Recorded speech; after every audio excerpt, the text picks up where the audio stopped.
reforms, Make in India has been the stated objective of successive governments with the hope to build domestic manufacturing capability as well as grab a share of global trade. Now, while there have been significant improvements in enhancing the share of manufacturing to GDP, the aspirational target of 25% has been elusive, and it's been elusive for long. But in a post-COVID world with global supply chains being redistributed, there is a new thrust towards drawing in manufacturing investments. Moreover, with the growth of the Indian economy, the domestic market presents a compelling opportunity for both domestic and foreign investors. But what has changed to create a more enabling environment? As per experts, India today is more cost competitive than it previously was. The government has brought in measures to incentivize scale. A young working population is part of the advantage as well, and these are just some of the factors that make it a much more compelling manufacturing story than previously. So, the big question, is this India's manufacturing breakout moment? Hello and welcome to the CNBC-TV18 PwC CEO Dialogues. I'm Shereen Bhan, and joining me this evening to take the conversation forward, Sanjeev Krishan, Chairperson at PwC India. Sanjeev, always a pleasure. Many thanks for joining us. Bharat Kaushal, MD of Hitachi India Private Limited. Bharat, appreciate you joining us. Shashank Srivastav, the Executive Director at Maruti Suzuki. Mr. Srivastav, many thanks for joining us. Mr. Tyagarajan, MD of Blue Star, here with us as well. We've also got Preeti Bajaj, the CEO and MD of Luminous Power Technologies. Preeti, it's good to have you join us here at the CEO Dialogues. Atul Lal, the Vice Chairman and MD of Dixon Technologies, also here with us. Mr. Lal, always a pleasure. Many thanks for joining us. Sanjay Kapoor, the Chairman of Sona Comstar. Sanjay, it's great to have you here back with us on CNBC-TV18. Arun Shukla, the CEO of JK Lakshmi Cement, and Sudipta Ghosh, Industrial Products Leader and Partner at PwC. Gentlemen and Preeti, many thanks. We have a whole host of questions lined up for our panel, but before I get started, let me throw it across to Sudipta. Sudipta, you know, my very first question to you, as you set out the context for the conversation that we intend to have this evening, is this India's manufacturing breakout moment? If it is, why is that the case? What's really changed, and what are the mega trends to watch out for? Sure. Thank you very much, Shereen. And you're right. We are seeing a lot of mega trends, and I'll kind of summarize that in 4 or 5 key points. The first one is around the changing customer expectations. In the industrial products world, traditionally, you have been manufacturing a physical product. But now the expectation is that how that product is going to be used. So you are looking at productized services, and you're talking about anything as a service. And that's where one of the important focus of many of these manufacturing organizations is to differentiate away from just being pure product companies to also service-oriented organizations, and that's where they can really differentiate, particularly in commoditized products, particularly in from export perspective, because you said it's going to be the future for the country. So if you are going to export and lead this movement from an export-led perspective, we need to be focusing around quality and around the services, around the product. The second thing which is coming up, mega trend, is around the supply chain, and we have seen an enormous amount of changes around the supply chain, around the disruptions which are there in the supply chain, and their organizations are significantly investing in digitization in a very big way, because you need to have an end-to-end view of the entire supply chain before you can actually say where things can change and where things can go wrong and where you need to make that right kind of an intervention. The third thing which I'm going to say is that today is an era where excellence in manufacturing is going to be the most important thing, whether we are catering to the domestic market or whether we are doing an export. So when you are talking about quality, typically the digital operations, the way you are manufacturing, the way you are controlling the quality, the way you are having a complete visibility of the shop floor, the way you are addressing safety, and also the way you are addressing ESG in your manufacturing process is going to come in a very big way in terms of how do you define the quality which is coming out and being produced right in front. Apart from all of these, there are some enabling functions which are very important, and the most important enabling function is the people, because there is a huge amount of focus in terms of delivering excellence. How does organizations ensure that they're building the right level of leadership, the right amount of skills needed to deliver some of these outcomes, for for the customer. And the second enabling factor which I would like to add is all the support functions, the back office functions which needs to be automated scale, because every organization in India is looking for growth.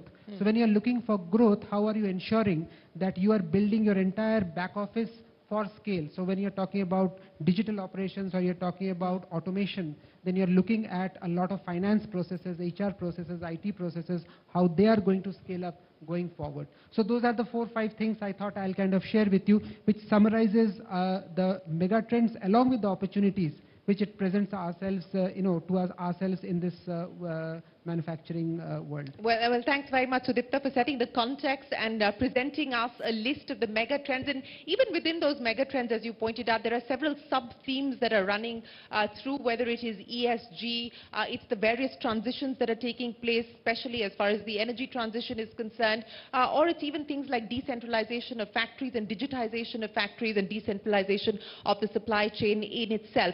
But Mr. Lal, I want to come to you now because, like your peer sitting next to you, Mr. Srivastava, you've seen the Indian manufacturing story play itself out over the last 3+ decades since liberalization. What I want to understand from you is, especially in the last 5 or 6 years, we've seen several policy interventions. We've seen a move towards higher import duties. We've seen a move back towards import substitution across different sectors, from defense to the sector that you're currently operating in. We've just seen the most recent announcement coming in from the government on curbing imports as far as laptops, etc. are concerned. I want to start by understanding from you, how do you see this playing out? In the long term, it is likely to be advantage for companies like yours, but in the short term, what does it really mean? Thanks, Shereen. Thanks very much. You see, for electronic manufacturing industry, we are of a firm conviction that this is our inflection point.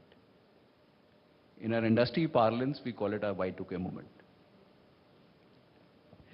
Please appreciate, anywhere around the globe, right from Japanese history of Meiji transformation or chaebols of Korea, you need state intervention, you need some hand-holding in the stages of infancy of any industry. And we firmly believe that government policy framework is absolutely aligned in that direction. So our convictions are basically 3 or 4. One, the electronics products requirement in the country, which were largely serviced till 5-7 years back through imports, are going to be serviced through domestic manufacturing. Second, over a period of time, this manufacturing is going to deepen, and the value addition is going to significantly increase. Third, also over a period of time, the IP is going to belong to the Indian industry. Fourth, if not all, in many of the specific product categories, India is going to become globally comparative, and we're going to service the global markets. And one can see that trend. Mobile exports, Apple shifting its footprint into India. Now, this is just the beginning of the story. We feel what happened to the auto sector is going to be replicated in the electronics manufacturing sector in this country. Specifically responding to the laptop and the IT products being covered now under licensing. So there are various viewpoints to it. But from the manufacturing industry, we are of a firm view that this again is a positive step. Please appreciate the Indian domestic industry, manufacturing industry, will take just 6 to 8 months to ramp up the production. And in the intervening period, the government is coming up with the requisite policy interventions to ensure that demand is met, either through imports or enhancing local production. Please be rest assured, the industry has adequate bandwidth to manufacture at a cost which is comparable to the global manufacturing companies. It's also ensured through the ITPLI 2 that the requisite value addition will keep on enhancing year on year. And I'm very sure that in 3-5 years, you'll have some Indian solutions coming out of tablets and laptops. So we welcome it. It's a debatable point because there are various free market pundits who have a contrary viewpoint. We welcome that. But then we are of a firm view these initiatives are very supportive, extremely important in building up the ecosystem. I was just in China yesterday, and still the kind of government support you see, you go to the various provinces, the land building is free, 100 acres, 1 million square feet constructed, nothing charged. Still on a mobile export, a provincial state government would offer 5 RMB on any phone above $30. So economics is not just economics, it is political economics. We're seeing that play out very clearly in the world that we live in today. A lot of the economic decision making is linked to political decisions as well. I don't want to get into the debate on how much government intervention is required or needed at this point in time. That will take us enough time and we'll run out of time for our other panelists. But I just want to pick up on what you said, because I think that's where the concern stems from. You said that you believe in the next 3 to 6 months, domestic production should be able to cater to the demand. Is that so? Yeah, we are very confident. The first level of manufacturing, which comprises of FATP and PCBA assembly, will happen. There is more than adequate capacity, capability and bandwidth in the industry to execute that. And you, at Dixon specifically, are you looking at ways of being able to fill this gap? Yeah. For us, it's a large opportunity. Please appreciate that almost $8 billion of IT products are imported into India. So, yeah, we are going to jump at it. You're going to jump at it. You believe that this is the Y2K moment for India's domestic IT industry. And of course, you're a big player in that market. But Mr. Srivastav, let me address the issue that we just heard there from Mr. Lal. He believes that what happened with the auto sector and the auto component sector, and we'll hear from Sanjay about that as well, is likely to be replicated across a whole host of sectors, mobiles, etc., could potentially look at that trajectory as well. I want to understand from you, as you look at the landscape today, what do you believe has changed? In many ways, Maruti was the creator of that inflection point as far as the Indian auto ecosystem was concerned. But as you look at the story today, what more do you believe needs to be done, and what can be replicated using the auto experience? Yeah, so first of all, I must say that we have come a long way. When Maruti Suzuki came into manufacturing 40 years back, the penetration of cars in the Indian household was roughly 3 per 1,000. Today, it's about 27. Still very low when you compare with some of the developed nations like the US, where it is 840 something, Japan, which is close to 700. We have a huge room for growth. And the proof of that is that India is now the 3rd largest passenger vehicle market in the world. We, of course, have been the largest two-wheeler and three-wheeler and, larger buses and so on and so forth, but now the 3rd largest passenger. That says something about our industry. We are looking at now, and there are many things changing, and I believe going forward, some of these things will pan out very quickly. One is that it is no longer about just manufacturing vehicles. We are now looking at mobility as the business, not necessarily transportation. It is mobility, not production and manufacturing. And that goes with some of the comments which he made about services. And that's also in line with consumer preference changes. For example, buying. Buying is now not just buying, financing, paying, taking the vehicle. It's also other options are available. Subscription, for example. That's something which Maruti Suzuki has also started. I also believe that the volumes will be a hugely different scale. Like he mentioned about the scale. Now for Indian industry, currently we are at 4 million cars, passenger vehicles a year, expected in the next 6 years to cross 6 million plus. That's a huge jump, considering that we were just about 10 years back at less than 3 million, less than 2 million.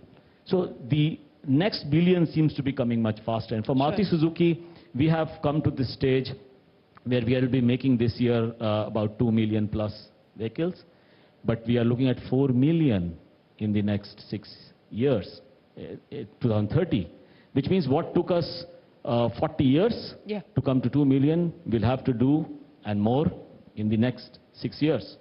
So these changes are happening, and not just that, the technologies are changing. You would have heard about CASE, which is about connected cars, about autonomous cars, about shared mobility, about electric vehicles. And things are changing, and a big advantage for India is not just the scale, but also that some of these new technologies is something which inherently we are strong at. There is more software going into vehicles now. Electric vehicles will be run on software more or less. And these are things where we are very strong in any case. So I think if you ask me, going forward, what the scenario will be, I think it's going to be scale. It's going to be great for India because we have those skills. And third, I think the technology scenario will level the ground for India to participate in a big way in the automobile industry. Well, you know, India's already a significant player in the global automotive industry, and you're saying that the headroom for potential future growth from here on is higher. I'll come to that in just a second, but let me get Sanjay to comment on what we've heard there from both Mr. Lal as well as Shashank Srivastav. And I want to understand from the components perspective, because if Maruti is talking about growing from 4 to 6 million just for them by 2030, that means that it's going to have a multiplier impact as far as the ecosystem is concerned. So not just domestic, but also the export opportunity, which is something that you've been leveraging on and this sector has been leveraging on. Thanks, Shereen. So we're prepared for Maruti to go to from 2 to 4 million as an industry. We clocked our highest ever sales this year at $70 billion as a component industry with a $20 billion export. We're even in import and export. Last year we were a trade surplus when it came to exports. This year we've had a slightly $200 million deficit. However, it's a huge change from where we were 3 years ago, where we were in $2 billion of a deficit. You know, the automotive industry has seen great disruption. One of the things that's driving the component industry is the investment in technology. Companies are actively investing in technologies, actively looking for technologies because the competitive landscape has completely changed. You know, and you talk about software. Software is going to play a very big role in the auto component industry. You know, connectivity, telematics, autonomous, the ecosystem is changing. So the opportunities, what we're calling challenges, the opportunities are immense. I'm so glad to hear about electronics and localization because we are a large importer of electronics across the board, not just in the automotive industry. And we're working closely with the electronics industry, in fact, to look at how we can localize much faster. But the one point I want to touch upon is what's changed really in our landscape is that interest rates in the West have come to the same level as us. The only difference is we know how to do business with a 7% interest rate and they don't. So that's really going to play to our advantage and really create a level playing field. And therefore, I feel that we will see much more opportunity in terms of manufacturing. We're seeing the China 1+1 strategy or the India +1 strategy playing out in our favor. And that's illustrated with the fact that our exports have grown. This year, in fact, our revenue grew 33%, despite the fact that vehicle sales have dropped globally. So we're really looking at this is our time, and you know, companies of our generation are going to define the automotive industry in terms of how it's shaping up with electrification and all the other disruption. Well, this is our time, Mr. Tyagarajan, and I know that the Indian manufacturing industry has been waiting for this time for a while now. As I said, that 25% share of GDP, of manufacturing to GDP has been elusive, but do you believe that the time has now come? And what, to your mind, are the enablers to propel the story forward? Thank you, Shereen. It's not only that 25%. In the global trade, our share was 2% or so. It is exciting times. This is my 44th year of career, and I haven't seen this kind of excitement in the industry so far. The, you know, in specifically air conditioning, refrigeration industry, the penetration levels in India has been low, and we were dependent on huge amount of imports, number one. Number two, this is an industry which not only lacked scale. You will see this theme coming about. Yeah, we can see the scale theme running through right across the panel. Yeah. I'm adding to that the sustainability issue. In air conditioning, we do have the problem of not only power consumption, ozone depletion, global warming related issues connected with refrigerants. You will find the third S is connected with smart manufacturing, because suddenly you are going to compete with someone like China. Like our domestic market size last year was 8 million, it may be 10 million this year. China produces 120 million air conditioners, and their domestic market size is 88 million. So they manufacture air conditioners like pencils or ballpoint pens. That's the reality. So if you want to compete with them, you need to be investing in R&D, innovation. That subject has not come in. It's going to be one challenge. With some 0.6% of GDP R&D investments, I don't think they will make it. The private sector investment in R&D will have to go up. The last one is, Maruti understands this very well, that Indian market is affordable, aspirational middle class. So therefore, how will you produce a product at affordable range? You know, the business school taught some premium and all. I don't think that theory is anymore true. So you have to, you're fighting against time. Quickly you have to do it if you want to participate in the global supply chain. The greatest enabler had been, that political stuff that was said, the import duty, you cannot import air conditioners with refrigerant filled, that became a barrier.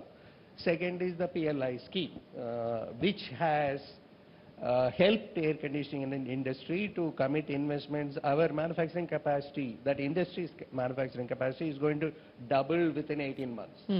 Market is Will demand double in 18 months? I don't think so. The point I want to make is, what is going to happen is this 4,500, 5,000 crore of PLI. See, PLI is misleading statement. It is not production-linked incentive. It is a sales-linked incentive. One will have to show the incremental sales. Yeah. So what the companies are going to do is dilute this PLI in the pricing. So the product is going to become affordable. Which is good news for the consumer. It's good news for the government. It is good news for the company, because you have created an infrastructure. So that scheme is helping. But as Sudipta said, what I am finding is, I don't think we have people to execute all this.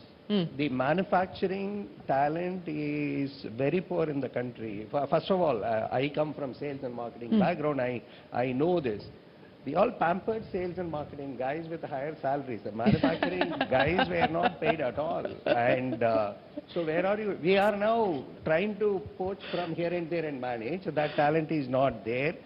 They all will know manufacturing engineering as a discipline, it is not there. We do not have, we all import machinery from Korea, Japan, China, and manage. That ecosystem has not developed. And, but still, the Indian spirit is very high.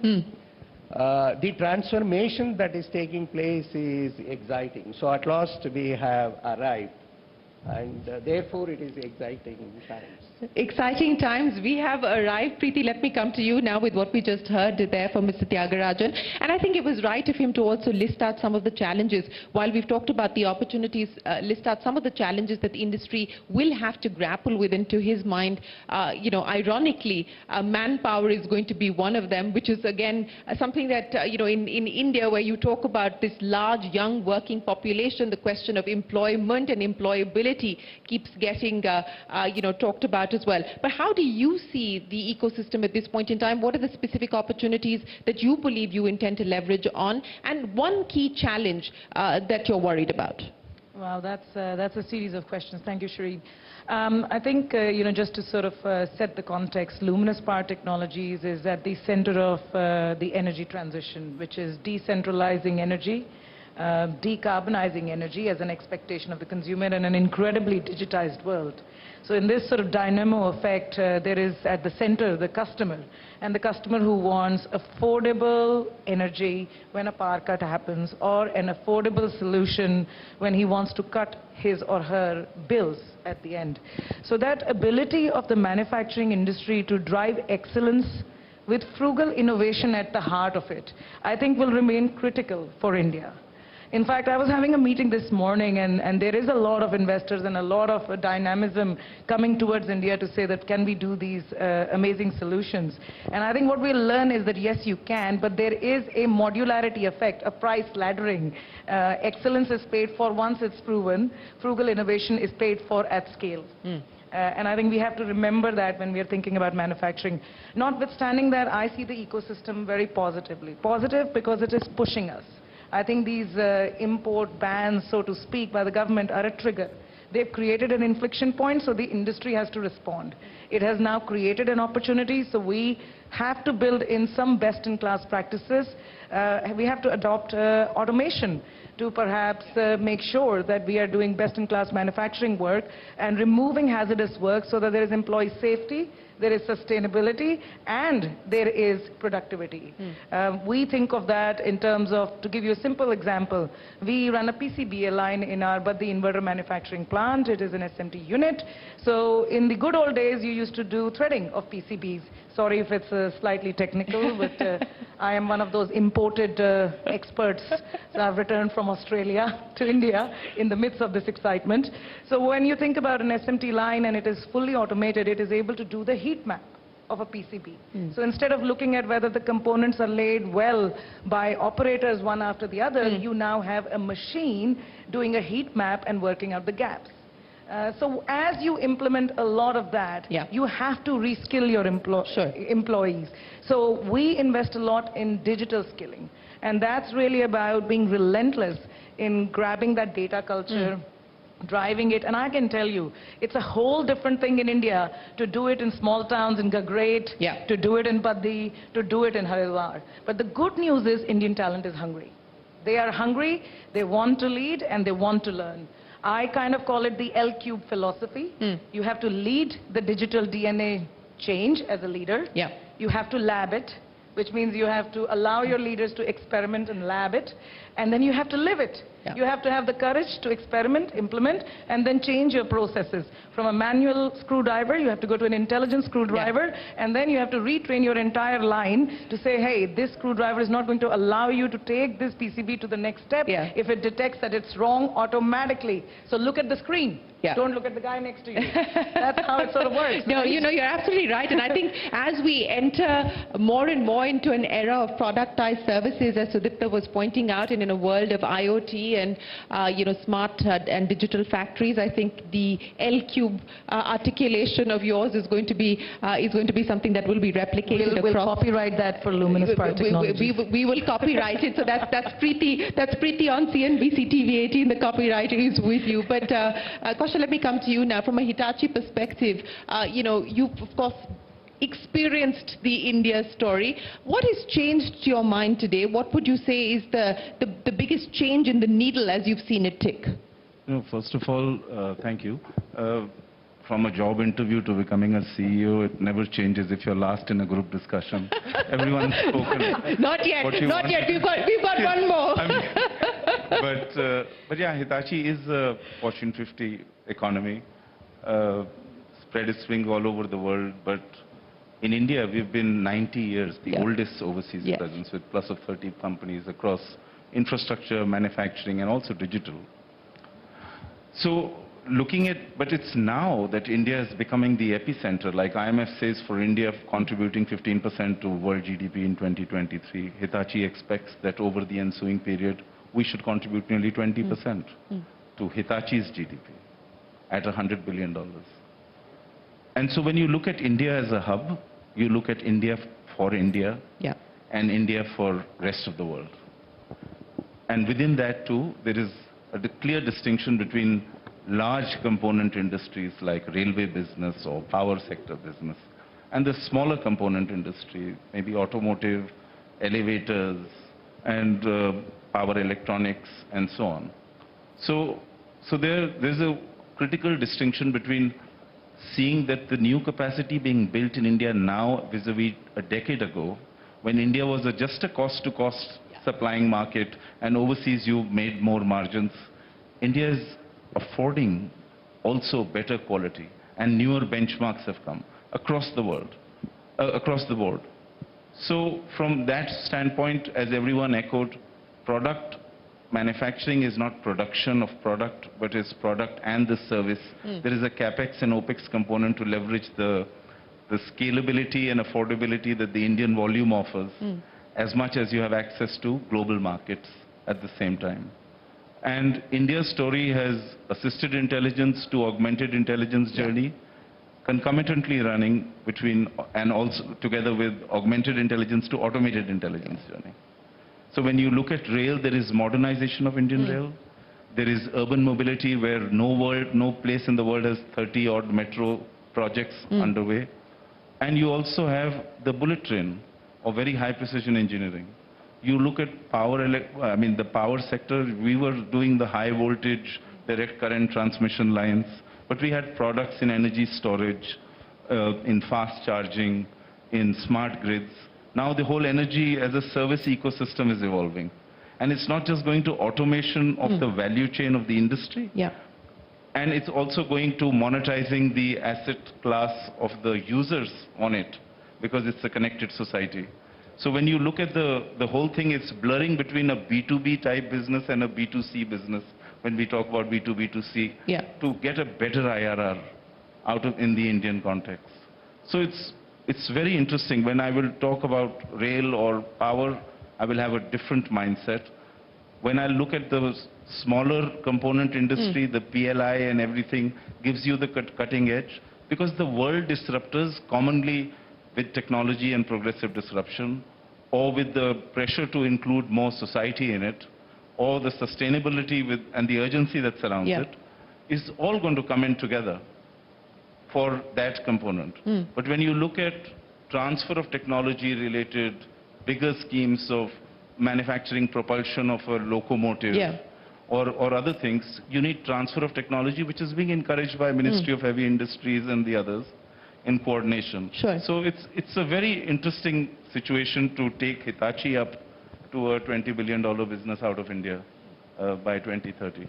Well, a $20 billion business out of India by 2030, that's the aspirational target that you've set for Hitachi here in India. Arun, I'm going to come to you now. And, you know, cement is, of course, one of our legacy industries. So to understand from you, what changes that you're seeing at this point in time, and how much of the ESG factor are you starting to pencil into your plans as you look at expanding capacity and servicing both domestic as well as the export market? Thanks, Shereen. And cement industry through a very interesting time now. You know that the growth has been very good in the last... You've got plenty of new players in the business as well. Does that make it more interesting? Yes, of course, I think. And ESG, to my mind, is playing a big role. It's not a challenge for us, but this is an opportunity. Just to give you a sense of what's happening in cement industry now. Cement industry perhaps the best in terms of efficiency if you compare with the best in the world. Just to give you a sense, we consume about 3.1 gigajoule of energy to produce 1 ton of clinker, whereas world average is 3.5 gigajoule. So we are much ahead of them. If you look at carbon intensity, if you produce 1 ton of cement, India is about 550 kg per ton of cement. World is about 600 kg. So we are much ahead of world in terms of efficiency. Now, what opportunity Indian cement industry is having now is technology or the digital intervention, right? Just to let you know, pyro process is the heart of the cement processing process, right? And now pyro process is being driven by AI ML. So kind of you can control your input, control your output, temperature, and all those process parameters to improve the efficiency. We have predictive maintenance now. Industry 4.0 was all about interconnected machine.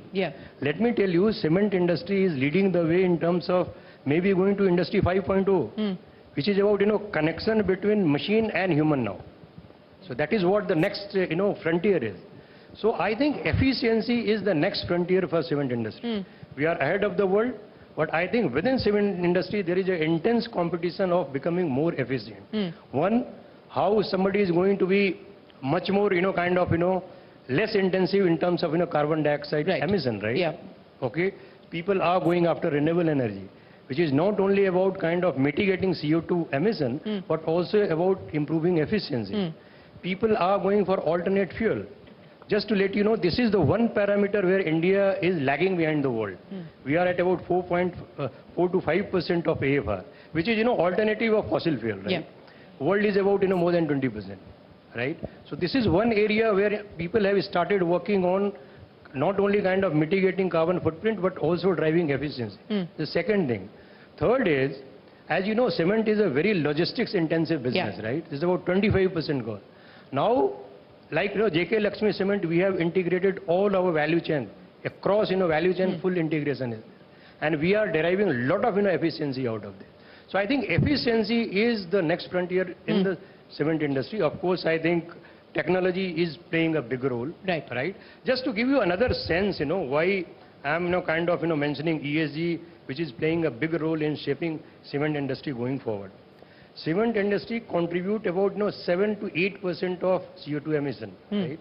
Which is about, just to give you a sense, total carbon dioxide emission in India is about 2,500 million ton per annum, right? Cement contributes about 200 million ton per annum, right? This is what the ratio is, right? And in terms of carbon emission, India is, overall emission is third.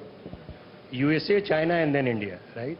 And since cement contributes about 7 to 8%, and all these initiatives, that is not only going to help us to mitigate the carbon dioxide emission, but also drive efficiency. So right? that is going to be the big focus that is and the priority. The big focus for us. Sure, I get that. Sanjeev, I'm going to give you now the final say before we sort of collate everything that we've heard from our panel this evening. The running theme, plenty of excitement. This is India's moment. Our time is now. There's lots that's working in our favor. Economics, the political reframing, the multipolar world that we're currently living in, and of course efficiency, as we just heard, the big move towards sustainability, and that we just heard there from Arun as well, and this business of the global supply chain being rewired as well, potentially benefiting India today. What would you take away as the big themes so far? So I think most importantly is the issue on scale. I think that issue came through quite well.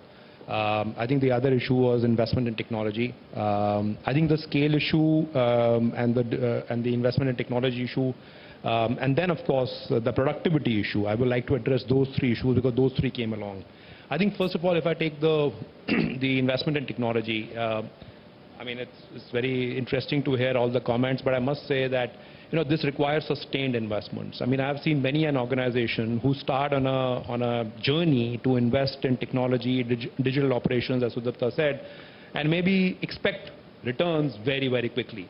And if they don't get the returns, maybe in a couple of years, 2.5 years, or whatever, they start pulling back investments. So I think that's one thing. It requires sustained investments. I mean, even something like sustainability, for instance, right? I mean, it's not easy. I mean, for corporations which have strong balance sheets, it's another thing. But the contribution of MSMEs to India's industrial growth has to be very significant. They're already very significant player.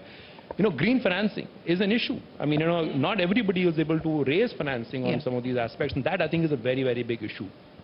Likewise, I think the issue that was mentioned when it comes to productivity, I think our productivity levels, I think some of us actually possibly higher on that radar. I think the productivity levels in India still starkly lower than many other parts of the world, and I think that's something again which requires focus.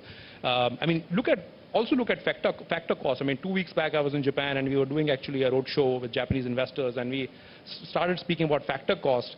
On factor cost, on logistics, for instance, we are still below par. I mean, we want, we have been over-invested on roads. Now we are, with the Gati Shakti program and, Sabarmala and all that, I think things, maybe will be a bit different.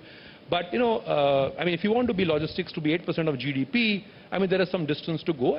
I think we are starting, the work is there. It's not, I don't want to undermine any of that, but I think it still requires some significant effort. And the last one I would say, to the point that has been mentioned a few times, just as we talk about, any services industries or even health for that matter, I think the investment in R&D and innovation, currently India is the innovation hub. I mean, there are so many startups. You're talking about artificial intelligence. I mean, you mentioned about AI, ML being used in processes. India, I mean, when we think about some of those, can we be making sustained investment in some of those areas to create new stuff out of India? And as Sudipta said, maybe create products which can be, which can use the services actually. So I think those few things from my standpoint. No, and that's what the last point is what I want to take to Mr. Lal. And you spoke about that in your initial comments as well, that the focus needs to now also be not just on manufacturing, but on IP creation and IP ownership as well. And there was a lot of talk about frugal innovation and the need for India to move up the value chain, so to speak. In terms of value, what do you really see the road ahead like? One of the big asks has been to get industry to do more as far as spending on R&D is concerned, and that continues to be a big challenge. But when you talk about IP creation, when you talk about building brands out of India for the world, what are we talking about? 5 years, 10 years? What will it take to actually do that? Because we're not there today. So undoubtedly, Shereen, opportunity is immense. Scale is extremely important to generate the operating leverage. The next two directions, at least for the electronics industries to which I belong, there are two ways forward. One is the deepening of value addition, which requires the creation of the component ecosystem. And I think there is a strength in the balance sheets of the company to start investing in that. And again, it's going to happen the same way as it happened in the auto industry, through the partnership routes. You have to bring in technology. The second is owning the designs. So I'll give you an example of some of the domains in which we operate. For example, LED lighting industry.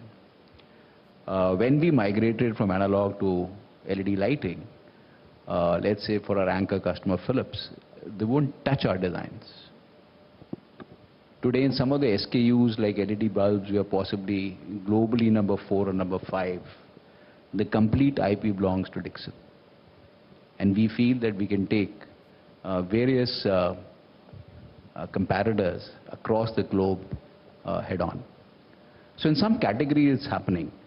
But undoubtedly, if we have to sustain, if we have to take this journey forward, investments have to be made in R&D. You have to compromise on your earning growth for some time and invest in R&D. You have to build the organizations as institutions for longer term. So on this, there is no debate at all. So what will your R&D spends, what are they likely to be, as a percentage of sales over the next few years, for instance, since you are talking about building for the future? And how much of this are you also looking at from a point of view of maybe buying out technology or getting into joint ventures and partnerships as well? So please appreciate the EMS industry is a very frugal industry. Because the margins are very thin. We work on, globally also, and so is the case in India, that we work on operating margins of 4 to 5%. Now, in our case, the spend of R&D as a percentage of sales is not the way forward. Yeah, we were, let's say 7 years back at 100 engineers, 7 years or 2 years down the line, are we going to have 1,000? Yes. That's the way forward. Are we going to create some of the best labs which are available in the world? Yes, we will, undoubtedly. Are we going to create toolings and tool rooms of that level? Definitely, undoubtedly. So that's the way forward for us. The second question, sorry, was? No, I was thinking, are you looking at M&A? Are you looking at yes, global definitely. partnerships? So as I shared with you, in our industry also, it's going to be through the partnership route. You have to tie with globally the best. In fact, I would take this opportunity to mention that China is going through a slowdown. They're looking at opportunities everywhere else. That is where we should open up and take this advantage and partner them and bring that technology into India. So you're saying partner with Chinese companies? Not? No, Why not? I don't have any ideological position on this, but there has been a position taken by the government on this specifically. So you're saying that there needs to be a review of that? I would strongly recommend on that. Strongly recommend partnering with Chinese companies. That's right. Okay. Mr. Srivastava, I want to also understand from you what we've heard there from Mr. Lal. One, of course, is this business of frugal innovation, and, Maruti has been one of the companies at the forefront of that. But more importantly, also catering to the changing consumer trends that we are seeing? Today everyone's talking about India being the third largest economy, but we're not really focusing yet on per capita consumption. The hope and the expectation is that we'll double that as well. If that were to happen, what would that mean in terms of the kind of preferences that consumers may choose to make and companies like yours would choose to service? Yeah, I think that's a very important point, which we have also been considering for long. Certainly the research shows that there is a inflection point at the per capita GDP level for cars when suddenly the volume shoots up and the penetration of cars per 1,000 household increases dramatically. We have seen it in Korea, Japan, Brazil, Poland, Mexico, everywhere. We have to prepare for it because while we are the third largest, as I mentioned, in passenger vehicle, but we are still 27 per 1,000, and I sometimes wonder कि अगर really or inflection point नहीं है ये, तो then what would happen to the scale? I mean, it's going to be really, really huge, so we have to prepare for it. But I think a couple of things which we have to look at in the innovation front. And I think, personally, I believe that in our country, we do not have that sort of culture of innovation. And that comes because we are not experimentative. And that comes because we are like at the lower end of the per capita levels. So as it has been found that as the per capita GDP increases, you will find people getting more experimentative, including the consumers. That drives preferences for products, and that drives organizations, manufacturing, and IP generation, etc., into that direction. So we have seen it happening in automobile already to some extent. The type of body type, segment type of this thing is largely now skewed towards the SUV-ish type of body type, which is and the average on-road price is now actually between 11 to 12 lakh, which just about 7-8 years back were about 5.5 lakhs. So that's like really changing preferences. Preferences are changing for technology also, the features that you put in. For example, hybrids have become really big now. Because people are now, as the You're GDP, still in the hybrid camp versus the EV camp? We will discuss that. We'll go whichever camp the consumers are in. So our camp choice is very clear. But in terms of the technology also, preferences are going, as you said, could go in any way, and we have to follow. And it has also been driven by a lot of digitalization that's happening. So it's the buying process also is changing. So currently, for example, we get almost the highest number of inquiries that we get is on the digital platform, which was just 2-3% about 5-6 years back. So things are changing, and we have to change accordingly. So how different will Maruti look 5 years down the line? Are we, we've already started to see a slowing in your entry-level segment where with the Alto and so on and so forth. Are you going to be more Jimny? Where are you going to play as far as Maruti is concerned? Great question, and I think let me clarify to all the viewers here as also to all the participants. Maruti Suzuki in the sub 10 lakh segment has a market share of 62%. So people say you will never going to operate in the 10 to 20 lakh segment. I'm happy to share that in the 10 to 20 lakh segment also Maruti Suzuki is the market leader today. Although the market share is not as high. It is, you talked of preference changes. In this year, we said, people said SUVs are something which we are not, we are only into hatches. You will be happy to note that in July, we were the #1 manufacturer of SUVs in the country. So things are changing. We have now just launched the Invicto, which is in the 30 lakh range, which is something which people said Maruti Suzuki would never. But this is all because we are following that camp of the consumer, wherever they are. And I think it's very importantly, not only innovation, I would have liked to, if time had permitted, would talk about innovation. But I would also like to say that brand building is also getting, because at that levels, you have to have the brand trust of consumers. Yeah. If you are able to price your products and therefore have sustainable growth going forward. I think it's Maruti Suzuki 5 years down the line. I mean, first you see 5 years back what it was, and now, Yeah. of course, it's a significant change. And I think 5 years later, it could be a totally different ball game altogether. A totally different ball game altogether. Sanjay, are you prepared for this totally different ball game that Mr. Srivastava is gearing up to play? And more importantly, to Mr. Lal's point about, partnerships, technology transfer, as you look at this aspiration of looking beyond India, I mean, though the domestic opportunity today is a very large one, but if we want to move up in global trade and a share of global trade, what do you believe are likely to be the routes for that as well? How much of M&A and JVs are likely to be part of that? Thanks, Shereen. I'm glad you asked me that question because I wanted to respond to Mr. Lal's comment on partnerships. I'm a strong believer that partnerships should be made so that you can learn technology and then go on it on your own. If you look at the Indian OEM market space, whilst the volume may be large, we're not more than 2% of global value. And therefore, playing only in the Indian market, joint ventures restrict you geographically. The aim of building a joint venture and a partnership or a technology agreement should be to learn the technology. As a business, we spend 3.5% of our revenue on R&D, and we like to play in maybe 4 or 5 products, but we want to do them really, really well. 75% to 80% of our business is outside of India in terms of exports. So we're continuously investing in R&D, and the only way you can really make money is if you can price your product better than your competitor. The only way you can do that is if your product is actually better than your competitor. And the only way you can do that is if you invest in R&D and in innovation. And that's really the mindset that companies in India and the auto component space need to have to really go global.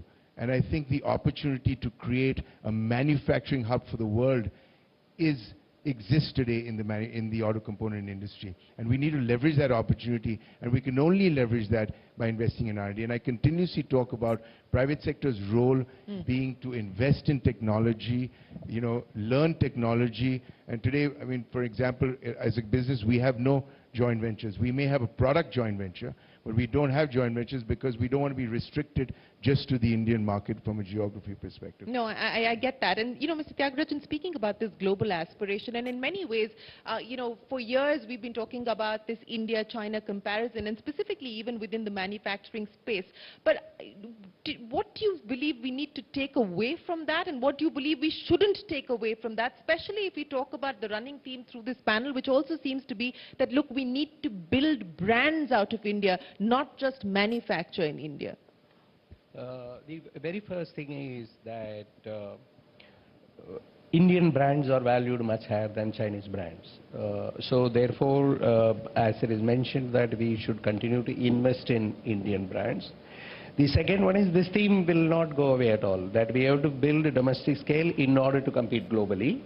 And R&D and innovation is the only way. At least I think, it may not be applicable in a frugal industry, but in an industry like air conditioning, refrigeration, at least 1.5% of the revenue will have to be in R&D. There is no other go.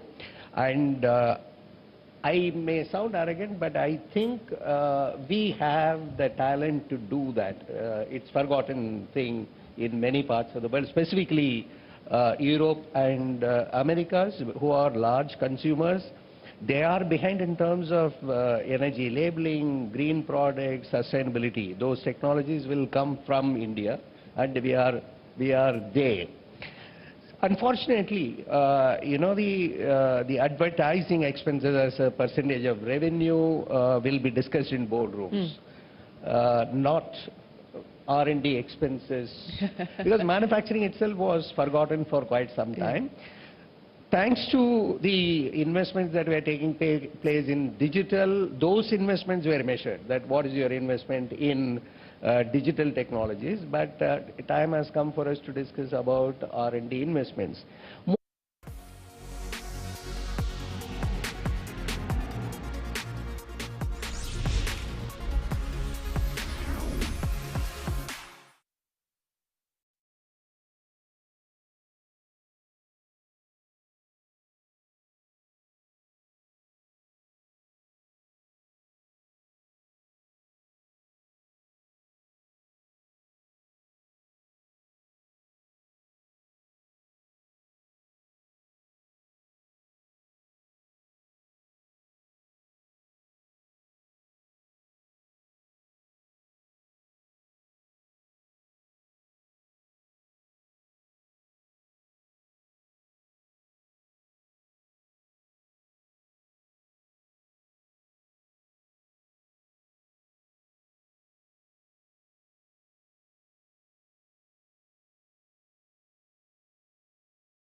believe are the competitive advantages at this point in time? If there was a need for any intervention specifically today to ensure that it is easier for you to get to that 20 billion aspirational target that you've set for yourself, what is it that you would like to see? Many measures have already been taken, but anything that's pending, any unfinished reform on the table that you would like the government to take forward? So to the first part, I think fundamentally, in the Western world or the developed world, Industry 4.0 happened before Society 5.0. And that's what unleashed. In the Indian context, society suddenly became very entitled and empowered, and industries, various generations coexisted in India. And that is now becoming an attractive situation for investments coming into industry. But innovation and change, there's no doubt that that is going to give you the leader versus follower advantage with the scale that India provides. But today, innovation, largely described by startups and everyone else, the first phase has been more at the aggregator level. The asset classes have existed at high single-digit returns or very low double-digit returns. So when you offer energy as a service, mobility as a service, infrastructure as a service, like the classic Netflix versus Disney debate, there will be a sweet spot of convergence when aggregator and asset owner will have to marry. So the focus of propelling this is like the Israel example, invest in people but with a certain cap when government encourages them. So that public investment and private investments are both incentivized. There's a whole lot of public investment happening. To incentivize private investment to become competitive and use the higher margins with access to global markets, we will have to say that, okay, government will cap return at say 20% or 23%. The rest of it is going to be shared from the aggregator to the other investors. And then you will say that, there's so much of money waiting today that can come into India. I thought we wanted less government, not more government. No, but I mean, to the point that, where do you like to see the change? It's important that we recognize it as the industry and together make it happen. Yeah, well, speaking of making it happen, let me get targets from each one of you. And Arun, I'll start with you, and then Preeti, I'll come to you next. What is it that you see yourself on, the trajectory that you see yourself on over the next 5 years? What is that going to mean now in terms of future investments? What are you going to be investing most in? What do you believe the size and scale of your business is likely to be, given the opportunities that you listed out in the next 5 years? So, Shereen, our objective is to reach to 30 million ton by 2030, and we have laid out, roadmap for that. But for reaching, that level, I think important is to really work on all those, efficiency parameters. I told you I'll just once again pick up this ESG thing. So, JK Lakshmi Cement, we have kind of decided to be 100% renewable energy by 2040. Okay. So, we are already there at about 47%. We are going to be 100% renewable energy by 2040. We have also taken a place to be, doubling our energy productivity, right? So what we call it, we are part of that, group also. So whatever energy we are kind of consuming today, with the same energy we'll be producing double than what we are producing. Okay. So that is the second thing. Third is on non-fossil fuel uses. Currently we are at about 4 to 4.5%. Our plan is to go to 16%. So apart from this, volume, what we are targeting going forward, I think important is also to work on efficiency parameter, which is closely related with, ESG, ambition which India has. So to be, net zero by 2070. Yeah. We are going to be net zero by 2050 around. Okay. So that is what our ambition is. If we kind of put everything together, then I think we'll achieve that, 30 million ton by 2030. Okay, 30 million tons by 2030 and then net zero by 2050. Those are the two aspirational targets that you've set for yourself. Preeti, the targets that you've set for your business over the next 5 years. Well, as I said, we are a energy storage and solutions company. So one of our key targets, which is very well aligned with India's renewable energy target, is to drive the growth of solar. To that effect, we've already invested ourselves into a PV module assembly plant, which is going to be operational early next year. So essentially, we become the one company that does PV modules, inverters, and batteries, all of it, end-to-end component. We want to be a technology company which makes in India and invests in R&D in India. We also have a second aspirational target is to propel that growth of solar solutions into off-grid and on-grid markets for the consumer, save them a lot of money, and make our economy sustainable and renewable at the same time. So we share that aspiration with a lot of people here. And I think the third part really that's super important to us is really exporting. We heard a lot about, building brand. I am proud to report that we've entered into South Africa. You'll be surprised, Shereen, how acknowledged certain Indian brands are in markets such as Lebanon and in South Africa. And there is much more to us beyond Commonwealth cricket and curry. There is also our innovation. So I think that is recognized in certain markets, and we want to build 4 or 5 regional hubs where our brand is the preferred brand of choice when it comes to solar and storage solutions. And we want to do all of that in a very sustainable way while investing in society and planet alike with net zero ambitions attached to all our manufacturing plants and best-in-class practices.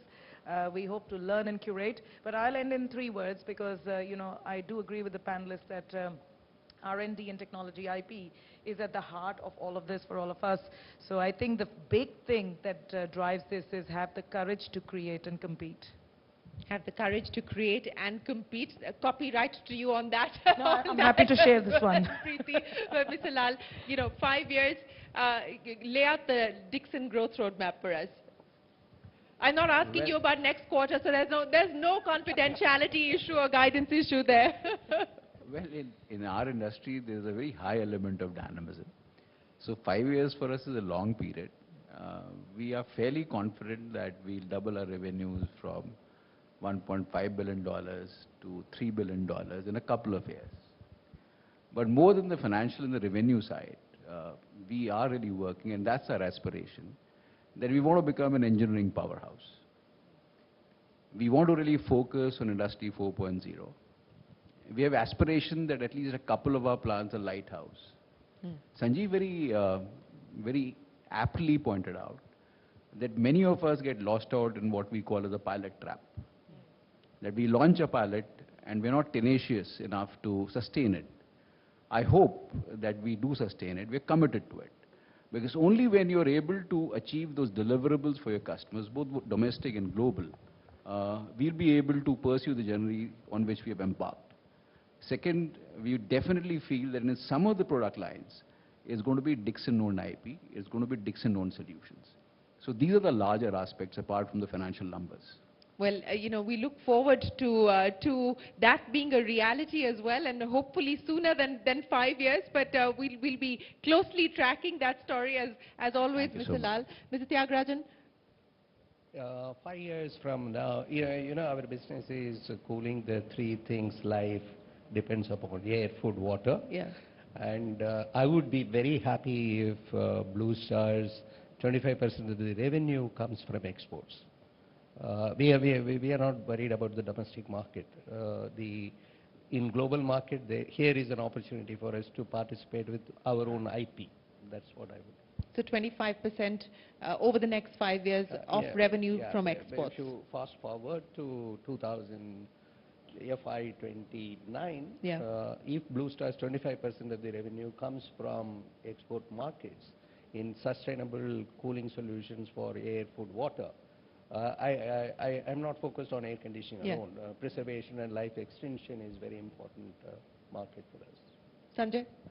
So, Shereen, public knowledge, we're 26% EV in terms of revenue. We're going to 74% over the next 5 years. We've positioned ourselves successfully as an automotive technology company. We hope to continue to be an automotive technology company just by increasing the kind of technologies that we're adopting. We're already looking at autonomous. We bought a company recently that is in the autonomous space. We hope to continue to go down the technology path and just keep investing in more and more technology and grow as a technology company. Bharat? Outside of the 20 billion. Yeah, I need 7-8 years to get there. But yeah, we're very big on rail business. Washington DC's metro is going to be built in India, which is the world's largest metro contract. And we are investing also in the society citizen-centric services like education, health and payment. Our joint venture partner is State Bank. All Kendriya Vidyalayas in India run on our platform, which was showcased. So we're going in many directions to get there. Well, that's great to hear, and that's a wonderful headline. The Washington, D.C. Metro is going to be made here in India. Thank you very much for sharing that. Sudipto, what's the PwC headline number as far as the manufacturing opportunity over the next few years? Well, on a lighter note, I would say that I would really wish all my esteemed panelists to succeed in their goals, and we would be more than happy to support them in that. In terms of what we are seeing from a manufacturing sector perspective, I think there are 3-4 key themes. The first theme which comes up very clearly is that how do you become in the camp of the customer, if I can borrow the line. And there is a huge amount of innovation, there is a huge amount of ability to, in fact, move from B2B to B2C. And there's a huge amount of investment which we are seeing is happening in the industry, where organizations are trying to collect the data of their end consumers, not just their immediate consumers, their end consumers. So that's one. Second is, I think, resilience, which we probably briefly talked about, but I would want to bring it up as an important point, is something which we would all have to cope with, given the fact that, I mean, if times can be good and times can be bad. But how, as an organization, first of all, can I anticipate a challenge in the future? If I'm not able to anticipate a challenge in the future, am I resilient enough to immediately incorporate those changes in my supply chain and in my entire value chain? Now, for doing that, I think strong ecosystem is going to be very, very important, because in future, it's not that organizations will compete with each other, ecosystems will compete with each other. And what I mean by that is that if there are challenging times, if you're able to manage your suppliers and your customers and your broader ecosystem, you will emerge more stronger going forward. The third thing which I see is the hard investment and the soft investment. The hard investment is what we talked about from an R&D perspective. But we should not underestimate that we are actually considered as the knowledge hub of the entire world. And how do we leverage that in terms of leveling the playing field, in terms of moving our capabilities in the software, on the data side, on the analytics side. We spoke about, and from a cement perspective, you spoke about the fact that how do you create the golden batch, which can significantly improve the quality and productivity by just looking at the data. So I think that balancing of the hard and the soft from a R&D and from a technology perspective is significantly going to level the playing field for us, and that's where the inflection point will come for us anyways. Yes, in those points of convergence lie the big opportunities that we've been speaking of, Mr. Srivastav. 5 years, you gave us a glimpse into what could change potentially as far as Maruti is concerned, but leave us with a more detailed script. Okay, so 2030, okay? Volumes, domestic, 3 million. Export, 7 to 800,000.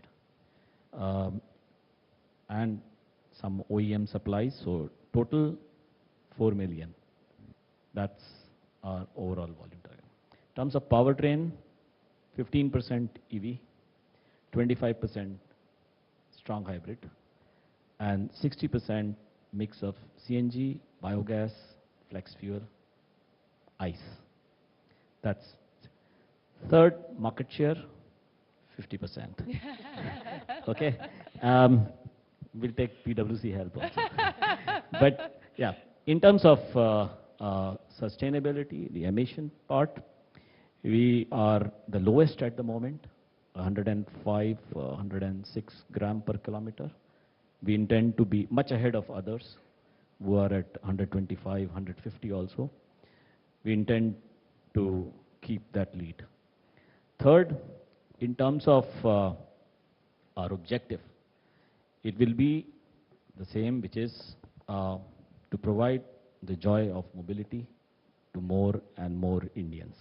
And finally, if you look at what we will be a mobility solution provider. Well, you wanted to say something, Mr. Lal? It's so beautifully articulated. Yeah, that's what I was saying, that it's such a clear roadmap of where they intend to be, and we look forward to you being able to achieve those milestones. 5 years is not a very long time. With help of people. Sanjeev, you've got a lot of work to do. So to sum things up, because we've got the final minute here, Sanjeev, I think the enthusiasm has translated into actual execution at this point in time. I think whether it's domestic industry or it's foreign industry, looking at India as an opportunity to make in India for India as well as make in India for the world, I think many of those pieces are starting to fire at this point in time. Just your sort of big headline over the next 5 years that you expect from the manufacturing space. So I would say only one thing additionally, which is to be inclusive. And I say that because, you will not be net zero if your supply chain is not net zero. Maruti would not have been where they are, but for the fact that they had such extensive support for them, right? I mean, they've created a whole township around it, etc. So I think being inclusive is something which is very important because that transgresses each of the transitions that we are seeing at the moment. Sustainability, energy transition. So being inclusive is very important. Of course, we discussed, about getting more women in the workplace and so on and so forth. But I would say that while we do all these good things, we navigate scale, we navigate technology, we leverage data, and we focus on research and so on and so forth, we ought to be inclusive. And that, I think, will craft the success that we wish the industry has. Well, ladies and gentlemen, it's been an absolute pleasure speaking to each one of you today to get a perspective on where things stand, not just as far as your own companies and your own organizations are concerned, but more importantly, to talk about the country strategy that we must walk forward with, the plan that we must have as far as India's manufacturing sector is concerned. Thank you very much for sharing your shared learnings and your experiences and for being so generous with swapping those ideas and those lessons here on the panel. And of course, for those who are watching, there's plenty of valuable insights that you can take away. That's the idea, really, ladies and gentlemen, here of putting together the CNBC-TV18 PwC dialogues. It is to have a free, flowing conversation on issues that matter, on sectors that matter, on themes that will make a difference as we drive the India growth story. Many thanks to each one of you, and thank you to all of our viewers on TV and YouTube for watching. We'll see you again with another edition of the CNBC-TV18 PwC CEO Dialogue. But for now, from all of us here on the team, goodbye and many thanks for watching. Thank you so much. Thank you. Thank you. That was... Okay, it's off now. I just wanted to take it off my mind. Hanji. He said, I have a marketing and sales background. He said, marketing and sales are pampered. I refuse to it.